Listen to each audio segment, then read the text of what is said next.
Pinangunahan ni PBBM ang pagwasak sa mahigit 3 bilyong pisong halaga ng smuggled electronic vape sa Maynila. Nagbabala rin ang Pangulo sa panganib na dulot ng mga illegal na vape sa kabataan. Ang detalye sa Agenda Report ni Pierre Pastor. 3 milyong pirasong smuggled electronic vape products kasama ang parts and accessories na nagkakahalaga ng 3.26 billion pesos ang nasabat sa 10 operasyon ng Bureau of Customs Port of Manila at Manila International Container Port. At kaninang umaga, pinangunahan ni Pangulong Bongbong Marcos ang pag-iinspeksyon at pagwasak sa mga ito. Ayon sa Pangulo, nakababahala na ang pagpasok ng mga illegal na vape products sa bansa. Noong nakaraang taon, mahigit 6 na bilyong pisong halaga ng smuggled vapes din ang nasabat ng mga otoridad. I'm happy to be able to report to the country that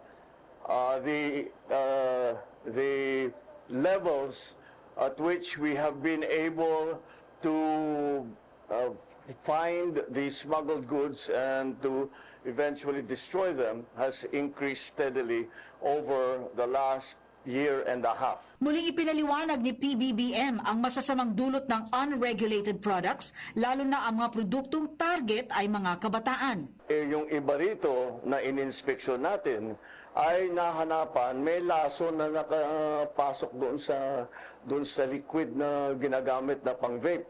Kaya lalong-lalo na nakakabahala dahil kung titignan natin yung packaging talagang para sa bata.